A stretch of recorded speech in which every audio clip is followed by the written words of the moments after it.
Shalom Bapak Ibu, Saudara-saudara sekalian. Kita berjumpa kembali dengan acara Menerima hari ini. Saya harapkan kita semuanya berada dalam keadaan sehat walafiat tanpa kekurangan sesuatu apapun. Mari kita membuka acara Menerima hari ini dengan doa.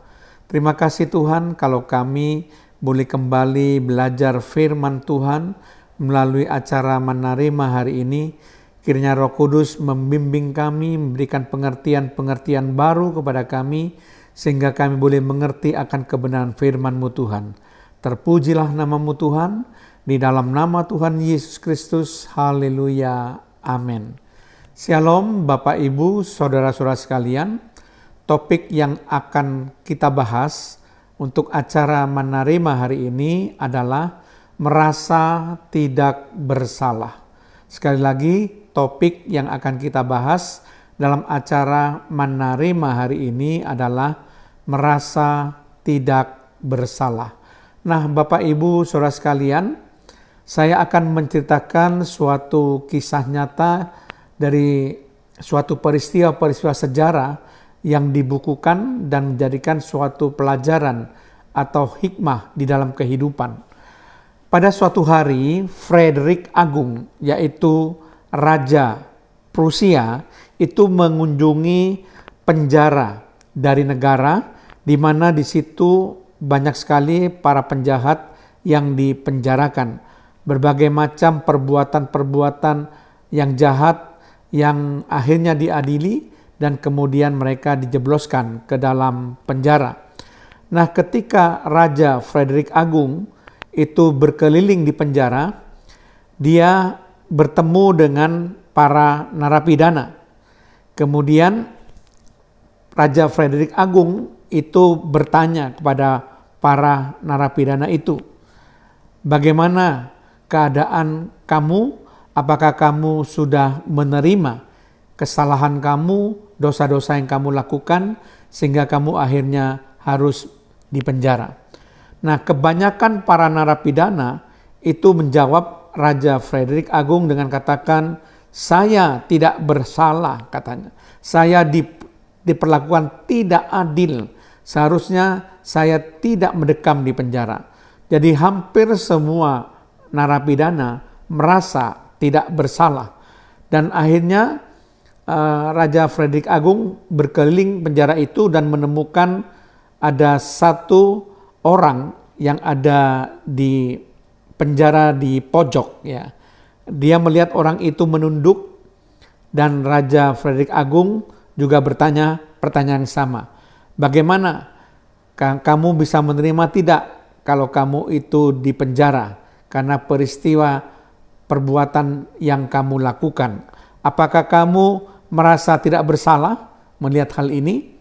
Nah, kemudian si orang tersebut dia mendongakkan kepalanya, kemudian berkata, iya Raja, saya memang bersalah, saya memang berdosa dengan perbuatan saya.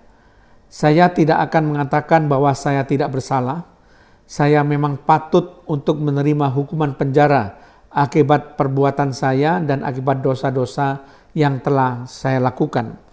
Dari sekian banyak para narapidana, cuma orang ini yang merasa bahwa dirinya bersalah karena dosa-dosa yang dia lakukan. Kemudian si raja ini berkata kepada kepala sipir penjara, tolong keluarkan orang ini dari penjara karena orang ini merasa dia bersalah. Sedangkan para narapidana yang lain merasa tidak bersalah. Jangan sampai dosa-dosa orang ini akan meracuni para narapidana yang lain. Biar narapidana yang lain yang merasa tidak bersalah tetap mendekam di penjara ini, sedangkan orang ini yang satu-satunya yang merasa bersalah dan layak untuk menerima hukuman dikeluarkan saja supaya tidak mempengaruhi yang lain. Nah, Bapak Ibu Saudara sekalian, apa pelajaran yang dapat kita ambil dari kisah nyata yang dialami oleh Raja Frederick Agung, Raja Prusia ini?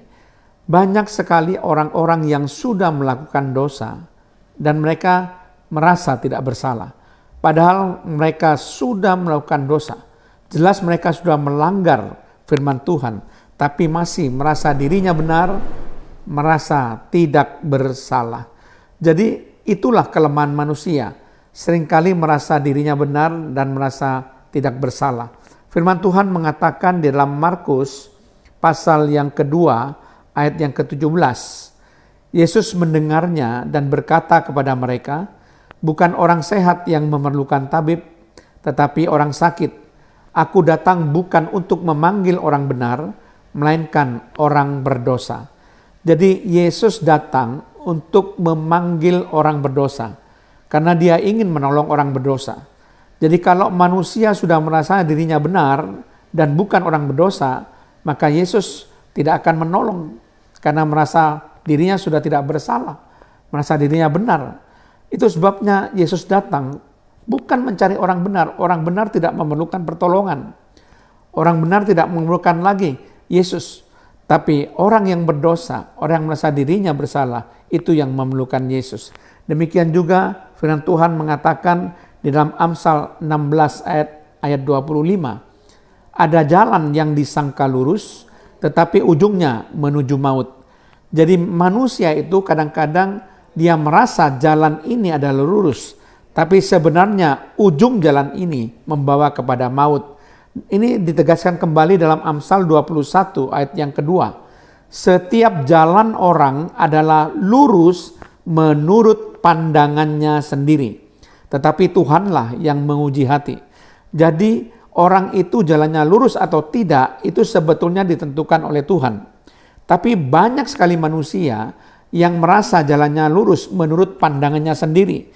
Sebagainya ayat ini, manusia memang mempunyai kebiasaan bahwa dia memandang dirinya sendiri berjalan di jalan yang lurus. Ayat yang terakhir mari kita baca di dalam Lukas 6 ayat 41. Mengapakah engkau melihat selumbar di dalam mata saudaramu, sedangkan balok di dalam matamu sendiri tidak engkau ketahui. Kadang manusia punya pandangan bahwa dia merasa tidak bersalah. Padahal ada balok dalam matanya yang begitu besar, tapi dia tetap merasa tidak bersalah. Orang lain yang bersalah, padahal orang lain itu cuma sebesar selumbar.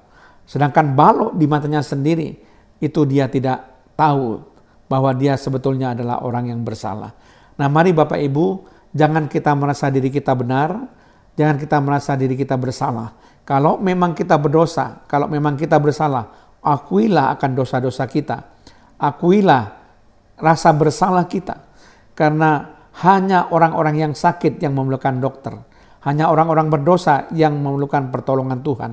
Supaya dengan kerendahan hati kita minta ampun kepada Tuhan dan Tuhan menolong kita. Amin. Mari kita berdoa. Terima kasih Tuhan kalau hamba-Mu sudah menyampaikan kebenaran firman-Mu. Biar firman ini akan menegaskan kepada kami supaya kami tidak bersikap merasa tidak bersalah. Kalau kami memang bersalah, kami akan jujur mengakui kesalahan kami. Kalau kami berdosa, kami akan jujur mengakui dosa kami. Kami percaya Tuhan Yesus, Roh Kudus akan membimbing kami untuk berbicara jujur dan lurus hati di hadapan Tuhan. Biar kami mendapatkan pelajaran dari apa yang sudah kami dengar dalam acara Menerima hari ini. Dalam nama Tuhan Yesus Kristus, haleluya, amin.